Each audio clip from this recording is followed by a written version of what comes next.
La 18e conférence Innovation Africa Digital s'est tenue à Addis Abeba sous le thème Innovation Africa Digital Conference.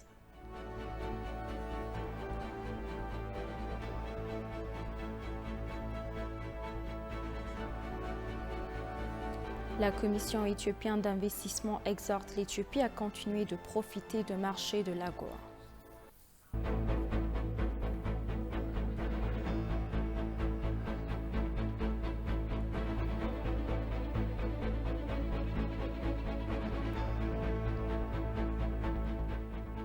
Bienvenue, chers téléspectateurs, c'est Aline Taibaro avec le journal du 28 octobre. L'armée populaire de libération dirigée par nos forces de défense a récemment lancé une offensive contre les Kutaber, Tahuldere, Werbabo et les troupes du TPLF. L'Aigle et notre force aérienne héroïque ont battu à mort dans certains camps d'entraînement terroristes de la junte dans des installations militaires et de communication.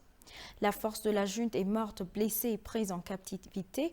Les armes lourdes de l'ennemi lui ont fait défaut. En conséquence, il y avait beaucoup de cris et de pleurs dans le village de Junta.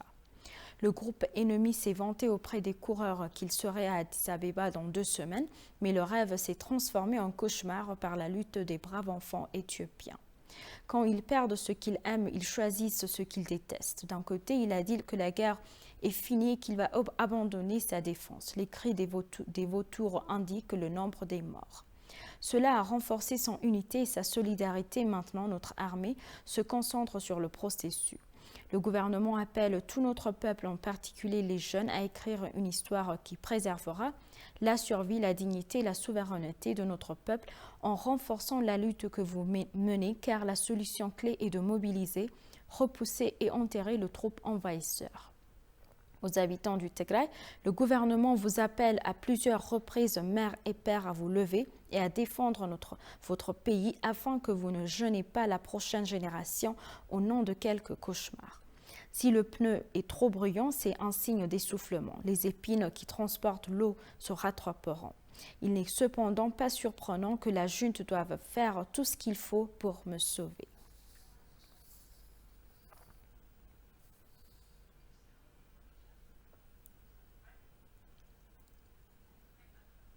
La 18e conférence Innovation Africa Digital s'est tenue à Addis Abeba sous le thème Innovation Africa Digital Conference. S'exprimant à cette occasion, le ministre de l'Innovation et de la Technologie, Beled Amolla, a déclaré que l'Éthiopie a apporté diverses améliorations pour construire une économie. L'Éthiopie entreprend diverses réformes pour construire une économie numérique, a-t-il déclaré. Il a informé que des travaux étaient en cours pour privatiser le secteur de télécommunications, étendre les services de gouvernement électronique, soutenir les entreprises technologiques émergentes et les centres d'enrichissement technologique, le commerce électronique, le paiement numérique et les connaissances numériques. Il a déclaré que la proclamation approuvée sur le transit électronique, le projet de proclamation sur la protection des données privées, la proclamation de démarrage, la proclamation du fonds d'innovation, l'examen de la politique de la science, de la technologie et de l'innovation devrait créer un grand potentiel dans le secteur.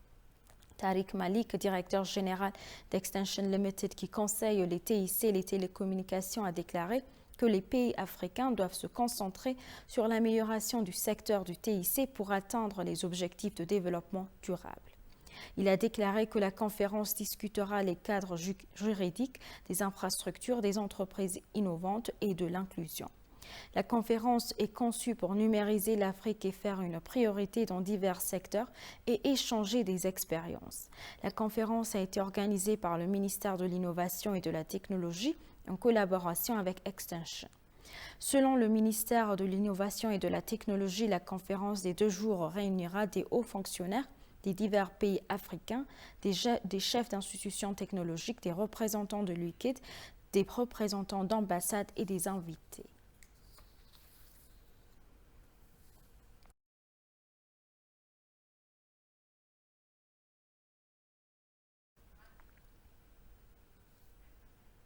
La Commission éthiopienne d'investissement exhorte l'Éthiopie à continuer de profiter du marché de l'AGOA.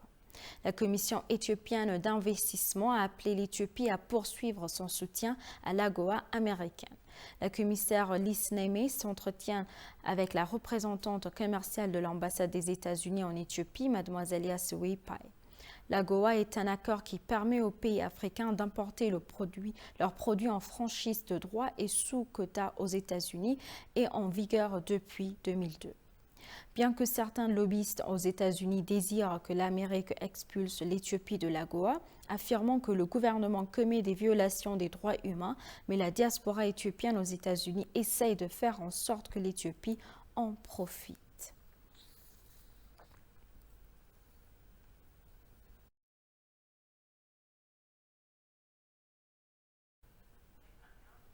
L'ambassadeur Redouane Hussein a rencontré Mme Shell Cho, PDG d'une société d'investissement métallurgique sud-coréenne Ecos Steel plc basée à Duqm.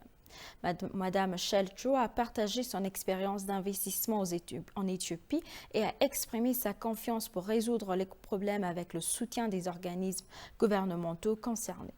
Il a déclaré que la société avait finalisé des préparatifs pour accueillir une exposition de produits de machines agricoles coréennes en novembre prochain dans la ville de Duqm, en collaboration avec le ministère de l'Agriculture et les parties prenantes en Éthiopie. Selon Mme Shell, la société a également prévu d'attirer davantage d'investissements sud-coréens en Éthiopie en travaillant en étroite collaboration avec l'ambassade d'Éthiopie à Séoul. L'ambassadeur Redouane Hussein a apprécié les activités d'investissement de l'entreprise dans le secteur manufacturier qui s'alignent sur les domaines prioritaires du gouvernement pour le développement du pays. Il a déclaré que le gouvernement était prêt à apporter le soutien nécessaire à son projet de construction d'un parc industriel en Éthiopie, les exhortant à préférer les entreprises capables de transférer des connaissances et des technologies.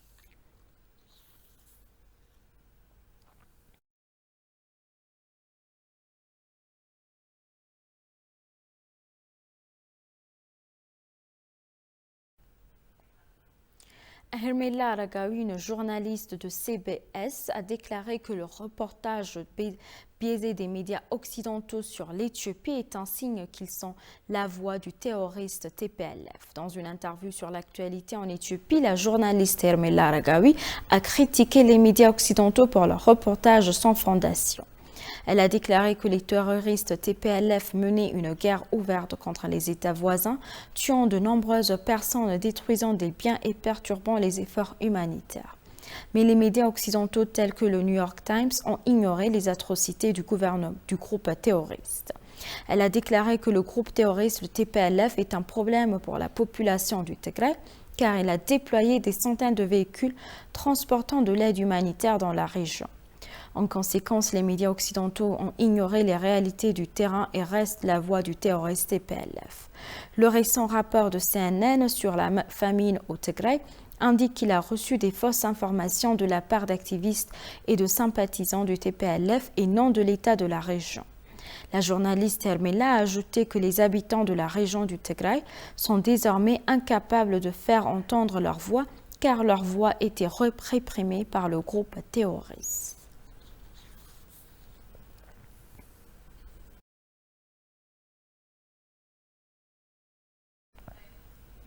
L'Éthiopie doit apporter une contribution positive à une paix et une stabilité durable au Soudan, a déclaré Samuel Tafarra, professeur adjoint au Centre d'études africaines de l'Université d'Addis Abeba. Abdallah Hamdok, Premier ministre, a formé un gouvernement de coalition à la suite d'un coup d'État militaire il y a 2 ans. Il ne faut pas oublier que le gouvernement composé d'une coalition d'ailes militaires de partis politiques, rivaux et de représentants de la société civile a été nommé pour 3 ans pour faciliter la transition démocratique au Soudan. Il s'est efforcé d'atténuer les problèmes internes du pays en nommant Abdallah Hamdok Premier ministre lors de la formation d'un gouvernement de coalition auquel l'Éthiopie a participé. Les conflits et les crises économiques au sein du gouvernement de coalition auraient conduit le pays dans la mauvaise direction. L'armée a arrêté le Premier ministre Abdullah Hamdok et a relâché. Beaucoup craignant que les actions de l'armée ne plongent le Soudan dans une crise qui s'aggrave. Le lieutenant général Abdel Fattah al-Burhan, président du Conseil de transition soudanais a déclaré qu'ils avaient emmené le Premier ministre Hamdok chez lui, ce qui, selon lui, était une bonne chose. L'Éthiopie doit apporter une contribution positive à une paix et une stabilité durable au Soudan, a-t-il déclaré. Il a déclaré que l'Éthiopie doit jouer un rôle positif en soutenant le peuple soudanais et un gouvernement légitime afin de parvenir à une paix durable au Soudan.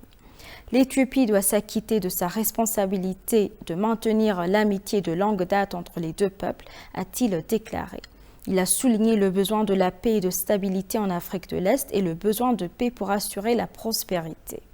Il a déclaré que le partenariat entre l'Éthiopie et le Soudan est solide. Il a noté que les deux pays devraient travailler ensemble pour le bien et leur peuple et des pays voisins. Il a appelé le gouvernement soudanais à trouver une solution pacifique aux différends concernant le barrage de la Renaissance éthiopienne, en particulier la frontière éthio-soudanaise. Dans un message publié sur sa page de réseau social il y a quelques jours, le ministère des Affaires étrangères a déclaré que l'Éthiopie a officiellement réaffirmé son soutien au peuple soudanais à cette période difficile.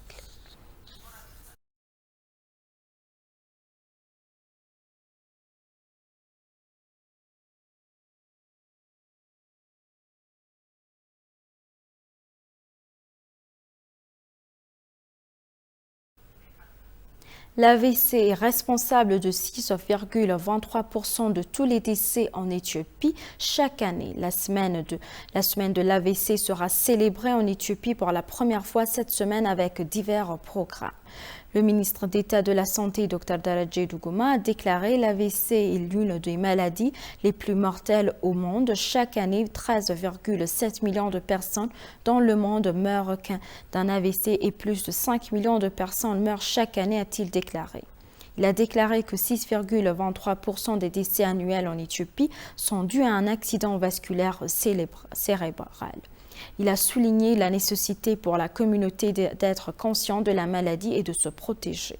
Les professionnels de la santé disent qu'ils doivent informer le public de la gravité de la maladie et des moyens de la prévenir. Dr Meron Auraris, secrétaire de l'Association des neurologues éthiopiens, a expliqué que l'AVC est une maladie causée par une interruption soudaine du flux sanguin vers le cerveau. Dr Meron a mentionné qu'il existe deux types d'AVC. Il a décrit le traitement comme ischémique et hémorragique. Par conséquent, pour prévenir les accidents vasculaires cérébraux, la communauté doit se protéger des maladies infectieuses à faire de l'exercice, a-t-il déclaré. Au cours de la semaine de l'AVC, a-t-il déclaré, il est nécessaire de sensibiliser le public à la gravité de la maladie. Des études montrent qu'en moyenne, une personne meurt toutes les 4 minutes d'un AVC.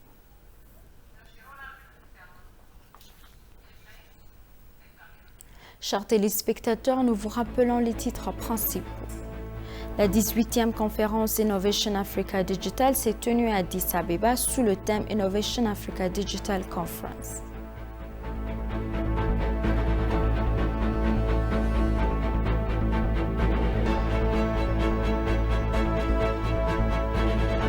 La Commission éthiopienne d'investissement exhorte l'Éthiopie à continuer de profiter du marché de l'AGOA. Merci, chers téléspectateurs. C'est la fin du journal. C'était Aline Taibaro avec le journal. Restez avec nous avec le reste des programmes. Bonne journée.